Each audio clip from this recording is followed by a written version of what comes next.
ሰላም ሰላም እንደምን ዋላችሁ፣ እንደምን ከረማችሁ? የኢንቨስትመንት እና የአግሪካልቸር ሊደርሺፕ ቡድን አባላት ቅርታ ሰሞኑን ተጠፋፍተናል። እኔም አንዳንድ ጉዳዮች ቢዚ አድርገውኝ ባለፈው አይነት ስብሰባዎች ላይ የተሳተፍኩ አይደለም እና እንደምታውቁት የኢንቨስትመንቱ ግሩፕ በተለይ አዲስ አበባ ቲም ጥሩ የሰራ እንዳለ ታውቃላችሁ። ይህንን ቲም ከማጠናከር አኳያ ለዚሁም ስራችን የበለጠ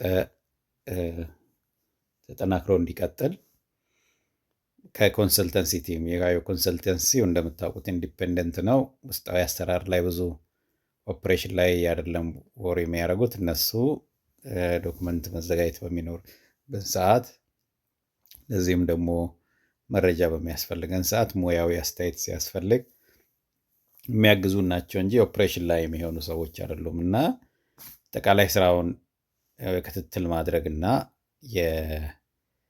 የኮኦርዲኔሽን ስራ፣ ኳሊቲ ኮንትሮል፣ ሞኒተሪንግ እና ኢቫሉዌሽን አይነት መስራት ያስፈልገናል እና ይሄንን የሚሰራ ቡድን ማዋቀር አስፈላጊ ሆኖ ተገኝቷል እና እኔ ከጊዜ የሚያመቸኝ ከሆነ ዛሬ ማክሰኞ በሚኖረን ውይይት ይህንን አጀንዳ ለውይይት አቀርባለሁ እና የተወሰኑ ሰዎችን ጠቁመን ከዛሬ እስከ ቅዳሜ ባለው ጊዜ ውስጥ ሰዎችን ጠቁመን ቅዳሜ ቀን አጽድቀን በደንብ ውስጣዊ ቁጥጥር የሚያደርግ እና የአካሄዳችንን የሚገመግም አስተያየት የሚሰጥ በደንብ ኦፕሬሽኑን ኦቨርሲ የሚያደርግ አይነት ያው በኋላ ቢዝነሱ ሌጋል ሆኖ ሲወጣ እንደ ቦርድ ኦፍ ዳይሬክተርስ አይነት የሚሆን ግሩፕ እንጀምራለን ማለት ነው እና ይሄ በኃላፊነት ማንን ነው ሪሊ የምናናግረው እነማን ናቸው ዋና የሚለውን አሁን ባንክ አካውንቱ ላይ እንደምታውቁት ሰላማዊት፣ ሮቤራ እና አሸናፊ ናቸው።